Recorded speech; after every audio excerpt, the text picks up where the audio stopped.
So hello guys, आज मैं बात करने वाला हूँ एक न्यू मूवी के बारे में which was released on 23 May 2025।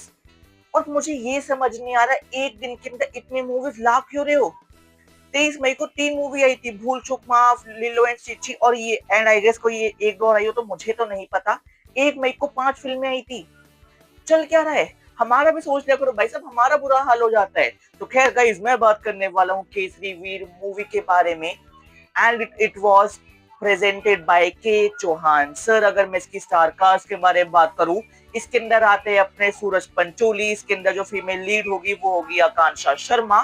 And इसके अंदर होने वाले हैं सुनील शेट्टी, अपने अन्ना सर होने वाले हैं। एंड इस मूवी के अंदर जो मेन विलन होने वाले हैं वो होने वाले विवेक ओबरॉय, जो अपने तुगलक का रोल प्ले करने वाले हैं। और जो अपने सूरज पंचोली है वो रोल प्ले करने वाले अपने हामिर जी गोहिल का। एंड मैं नाम इसलिए पढ़ा, मैं नहीं चाहता था कि देखो कुछ भी नाम में गलत हो जाए। अगर मैं इस मूवी के प्लॉट के बारे में बात करूं तो देखो ये मूवी होने वाली है एक हिस्टोरिकल बायोपिक। तो जो अपने हामिर जी गोयल थे, बेसिकली वो एक राजपूत के बहुत बड़े वॉरियर थे, वो भाई बहुत बड़े शूरवीर थे। और फिर उसके बाद जो तुगलक था, जो अपने मुगल का उस टाइम पे राजा था, मुगल का जो ऐसे था और उसने भाई सोच रखा था, वो अलाउद्दीन खिलजी उससे भी बहुत घटिया इंसान था। उसका ऐसा मानना था कि भाई मैं तो इन हिंदुओं का पूरा ऐसे सब खत्म कर दूंगा, मैं इनसे सब लूट लूंगा। और फिर उसके बाद एक एक करके हर राज्य में नजर जाते जाते उसकी नजर जाती है सोमनाथ मंदिर पे। हाँ, जो तुगलक होता है वो कहता है कि अब मुझे सोमनाथ मंदिर भी चाहिए, मैं सोमनाथ मंदिर का सारा खजाना भी लूटूंगा। जिस वजह से वो हमला कर देता है सोमनाथ मंदिर पे। अब जो अपने हामिर जी गोयल थे, उन्होंने भाई अपने मुगल से लड़े, वो तुगलक से लड़े सोमनाथ मंदिर के लिए। और ये पूरी मूवी इसी के अराउंड घूमती है। स्टार्टिंग में दिखाते हैं कि लाइक अपने सुनील शेट्टी को दिखाते हैं, उसके बाद अपने तुगलक विवेक ओबरॉय को दिखाते हैं, उसकी क्रूरता को दिखाते हैं। दूसरी साइड जो अपने हामिर जी गोयल थे विच वॉज प्रेजेंटेड बाय सूरज पंचोली, तो वो उसके थ्रू दिखाते हैं। बट क्या तुमने जिस तरीके से इसको दिखाया पर्सनली, क्या तुम खुद सेटिस्फाइड हो? देखो मैं इजीली किसी मूवी पे इस पे तो गुस्सा होता नहीं, मैंने कहा तुम्हारा पैसा तुम फूको कुछ करो, हमें कोई दिक्कत नहीं।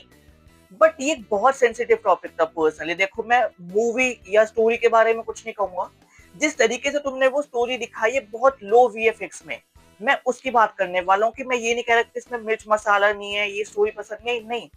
हमारी हिस्ट्री की मूवी है और ये ऐसी हिस्ट्री है जो हमारी हिस्टोरिकल बुक्स में लिखी होगी, बट हमारी हिस्ट्री की अपने स्कूल की बुक्स में तो ये किसी ने नहीं लिखी हुई। उसमें मुगल के बारे में लिखी है, बट जब तुम ऐसा इतना सेंसिटिव टॉपिक उठा रहे हो, ऐसा लग रहा है मूवी जल्दी में बनाई और खत्म कर दी। और वो प्लस तुमने ये एक्टर्स क्या लिए हैं, सूरज पंचोली, आकांक्षा शर्मा, दोनों से ऑन स्क्रीन एक्टिंग ही नहीं हुई है। जेनवन दोनों से बिल्कुल एक्टिंग नहीं हुई। फिर उसके बाद जो अपने सुनील शेट्टी सर थे भाई, उनकी एक्टिंग टू बी ऑनेस्ट अच्छी थी, बट उनका पोटेंशियल इससे भी ज्यादा है। विवेक ओबरॉय मुझे पहचान में नहीं आया। वो बंदा जब जब अपने विलन के रूप में आता है भाई, ही टोटली नेल्स इट। तो बट भाई तुम जिस बंदे ने हामिर जी गोयल को रिप्रेजेंट किया है, वो इतनी घटिया एक्टिंग तो नहीं डिजर्व करता।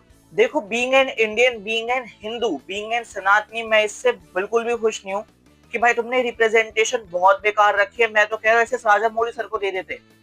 वो इस मूवी को तैयार करने में 4 से 5 साल लगाते और हो सकता है वो 2 पार्ट्स में लाते हैं या वो एक पार्ट में भी लाते। RRR बेस्ट एग्जाम्पल है, वो बायोपिक नहीं थी, बट एक मूवी में भी तुम्हें कैसे कन्विक्शन लानी है वो तुम्हें पता लग जाता। तुम्हारे सेट्स भाई इंडियन टेलीविजन वाले लग रहे हैं, तुम्हारी एक्टिंग इंडियन टेलीविजन वाली लग रही है कि बहुत हल्के सेट्स है। फिर उसके बाद तुमने, चलो ठीक है, अपनी बाहुबली मूवी इज एक्चुअल में a legend movie, is one of the legend movie. कि भाई अगर कभी भी ऐसे बात आया कि हमें कोई ऐसे राजा महाराजों वाली मूवी तैयार करनी है, तो तुम बाहुबली का रेफरेंस लोगे आने वाले 50 साल में भी, अगर एआई ने ज्यादा दिक्कत ना करी तो। बट अगर उसके हिसाब से देखा जाए तो भाई तुमने बिल्कुल ही कॉपी कर दिया।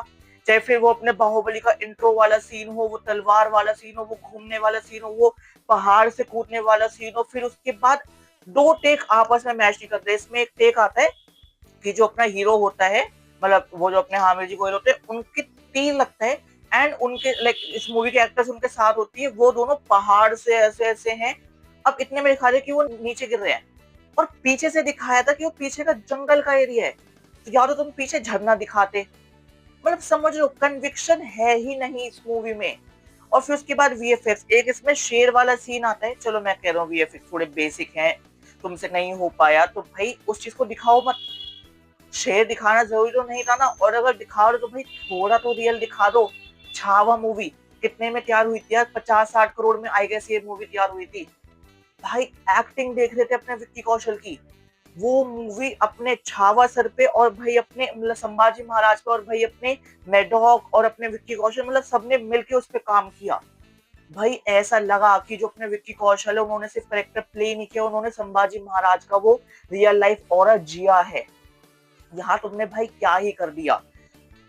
इससे ज्यादा मेरे पास इस मूवी के लिए कुछ कहने के लिए नहीं, बट हाँ एक चीज के लिए अप्रिशिएशन बनता है, मैं उसके लिए मैं कहूंगा भी, इस मूवी का जो बिल्कुल लास्ट वाला मूवी सीन होता है, लाइक जो लास्ट फाइटिंग सीन होता है, कि भाई एक तरफ सारे मुगल और ये तुम कुछ 3-4 लोग बचे हुए हो, फिर उसके बाद भाई तुम काटे जा रहे हो, मारे जा रहे हो मुगलों को, तुम गर्दन कटने के बाद भी तुमने तलवार नहीं छोड़ी, तो भाई वो अपने हामिर जी गोयल सर की लेगेसी दिखाता है। तुमने एंड शॉट बहुत अच्छे से दिखा दिया, उसके लिए बिग सैल्यूट है। And personally I am disappointed from this कि भाई तुम और अच्छे से दिखा सकते थे। अगर मैं मूवी के एस्पेक्ट्स के बारे में बात करूँ, एक तो मूवी पता है 2 घंटे 41 मिनट की है, तो 10-15 मिनट का आएगा, बीच में इंटरवल था, तो 3-3.25 घंटे में मैं बाहर आ गया। एंड स्टार्टिंग में मुझे पर्सनली ऐसा फील हुआ कि यार मैं बैठा क्यों, तुम जो एक लव एंगल वाली चीज थी उसको इतना खींच रहे हो, बाकी एंगल जो थे इसको इतना खींच रहे हो। इस मूवी का जो प्लॉट था सोमनाथ मंदिर के ऊपर, वो तुम बिल्कुल ही एंड में लेके आ रहे हो। हाँ तुम्हें अपने लाइक हामिद जी गोयल की प्रॉपर ऐसे दिखानी थी, उनकी जीवन गाथा दिखानी थी, बट थोड़ी तुम छोटी कर सकते थे, बीच में बहुत शॉर्ट्स बहुत ज्यादा अननेसेसरी फील हुए। अगर मैं मूवी के अदर एक्सपेक्ट्स के बारे में बात करूँ, सबसे पहले आती मूवी की एक्टिंग।